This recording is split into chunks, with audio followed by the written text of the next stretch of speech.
2 Samuel chapter 15, verse 23 through chapter 16, verse 23. And all the land wept aloud as all the people passed by, and the king crossed the brook Kidron, and Abiathar came up, and behold, Zadok came also with all the Levites, bearing the ark of the covenant of God. And they set down the ark of God until the people had all passed out of the city. Then the king said to Zadok, "Carry the ark of God back into the city. If I find favor in the eyes of the Lord, he will bring me back and let me see both it and his dwelling place. But if he says, I have no pleasure in you, behold, here I am. Let him do to me what seems good to him." The king also said, "Are you not a seer? Go back to the city in peace with your 2 sons, Ahimaaz your son, and Jonathan the son of Abiathar. See, I will wait at the fords of the wilderness until word comes from you to inform me." So Zadok and Abiathar carried the ark of God back to Jerusalem, and they remained there. But David went up the ascent of the Mount of Olives, weeping as he went, barefoot and with his head covered. And all the people who were with him covered their heads, and they went up, weeping as they went. And it was told to David, Ahithophel with Absalom. And David said, "O Lord, please turn the counsel of Ahithophel into foolishness." While David was coming to the behold, Hushai the Archite came to meet him, with his coat torn and dirt on his head. David said to him, "If you go on with me, you will be a burden to me. But if you return to the city and say to Absalom, I will be your servant, O king, as I have been your father's servant in time past, so now I will be your servant, then you will defeat for me the counsel of Ahithophel, and not Zadok and Abiathar the priest and Abiathar the priest. Behold, their 2 sons are with them there, Ahimaaz, Zadok's son, and Jonathan, Abiathar's son. And then you shall send to me everything, just as Absalom was entering Jerusalem." When David had passed a little beyond the summit, Ziba, the servant of met him with a couple of donkeys saddled, bearing 200 loaves of bread, 100 bunches of raisins, 100 of summer fruits. And the king said to Ziba, "Why have you brought these?" Ziba answered, "The donkeys are for the king's household to ride on, the bread and summer fruit for the young men to eat, and the wine for those who faint in the wilderness to drink." And the king said, "And where is your master's son?" Ziba said to the king, "Behold, he remains in Jerusalem, for he said, Today the house of Israel will give me back the kingdom of my father." Then Mephibosheth is now yours. And Ziba said, "I pay homage. Let me ever find favor in your sight, my lord the king." When King David came to Bahurim, there came out the son of Gera, and he came and cursed continually, and he threw stones at David and at all the servants of King David. And all the people and all that as he cursed, get out, you man of blood, you worthless man. The Lord has avenged on you all the blood of the house of Saul, in whose place you have reigned, and the Lord has given the kingdom into the hand of your son Absalom. See, your evil is on you, for you." Then Abishai, the son of Zeruiah, said to the king, "Why should this dead dog curse my lord the king? Let me go over and take off his head." But the king said, "What have I to do with you, you sons of Zeruiah? If he is cursing because the Lord has said to him, Curse David," said to Abishai and to all his servants, "Behold, my own son seeks my life. How much more now may this Benjamite? Leave him alone and let him curse, for the Lord has told him to. It may be that the Lord will look on the wrong done to me, and that the Lord will repay me with good for his cursing today." So David and his men went on the road with Shimei, while Shimei went along on the hillside opposite him, and cursed as he went. Who were with him arrived weary at the Jordan, and there he refreshed himself. Long live the king, long live the king. And Absalom said to Hushai, Is your friend? Why did you not go with your friend? And Hushai said to Absalom, No, for whom the Lord and this people and all the men of Israel have chosen will remain.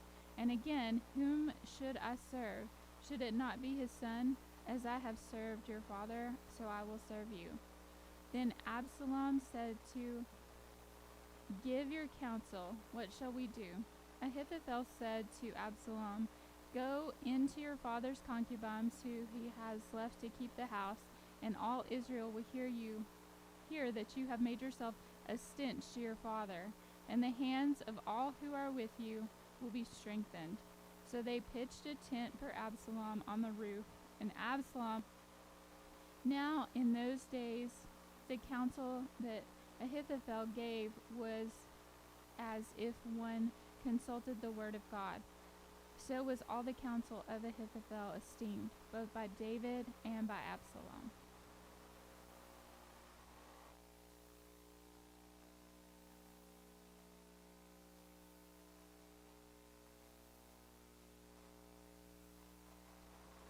John chapter 18 verse 25 through chapter 19 verse 22. Now Simon Peter was standing and warming himself. So they said to him, You also are not one of his disciples, are you? He denied it and said, I am not. One of the servants of the high priest, a relative of the man whose ear Peter had cut off, asked, Did I not see you in the garden with him? Peter again denied it, and at once a rooster crowed.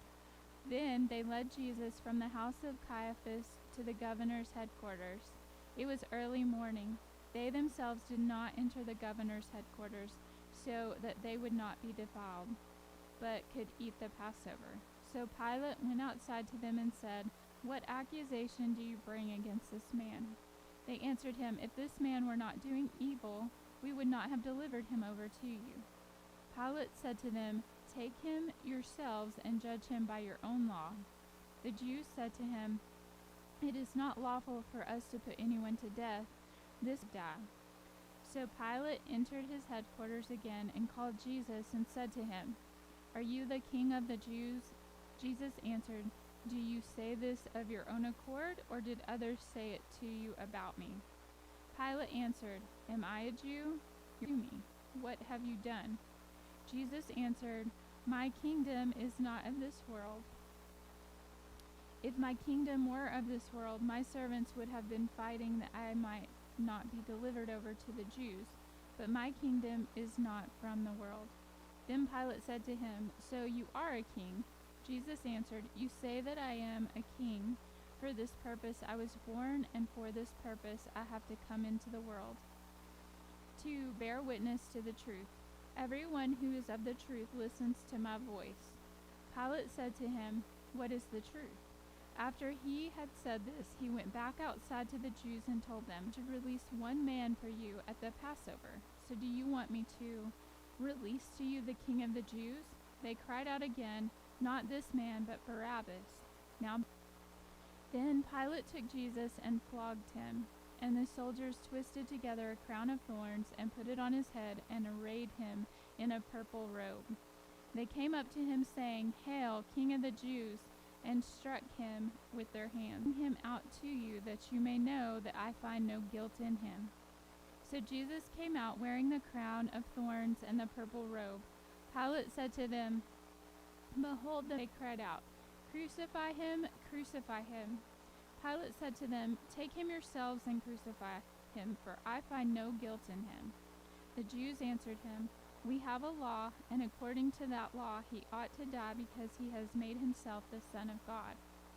When Pilate heard this statement, he was even more afraid. He entered his headquarters again and said to Jesus, Where are you from? But Jesus gave him no answer. So Pilate said to him, You will not speak to me? Do you not know that I have authority to release you and authority to crucify you? Jesus answered him, You would have no authority over me at all unless it had been given you from above.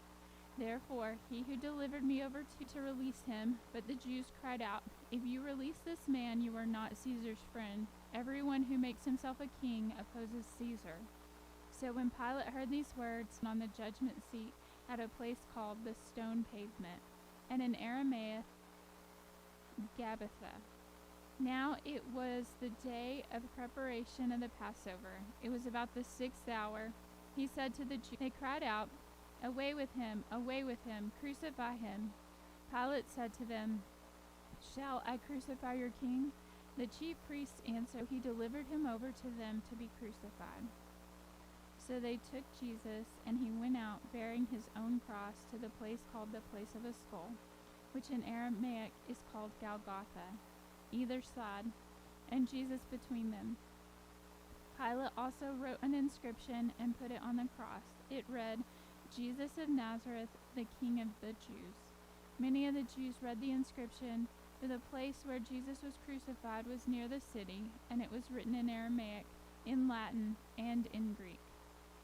So the chief of priests of the Jews said to Pilate, Do not write the King of the Jews, but rather this man said, I am the King of the Jews.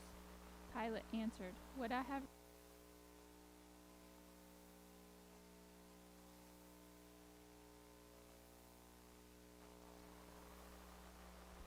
Psalm chapter 119, verses 113 through 128.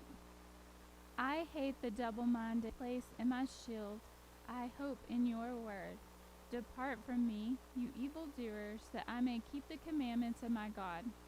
Uphold me according to, and let me not be put to shame in my hope.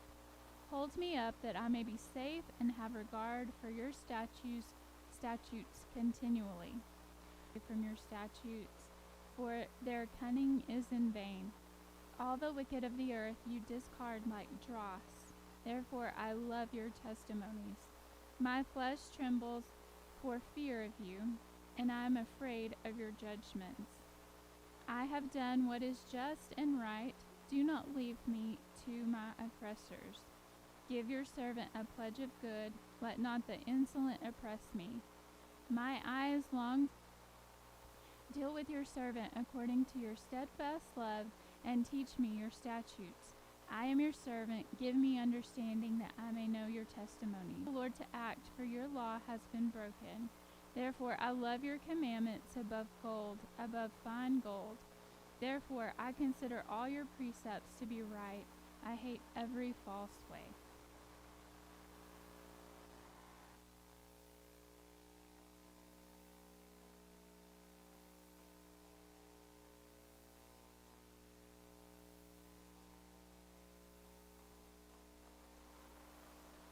Proverbs chapter 16, verses 10 and 11.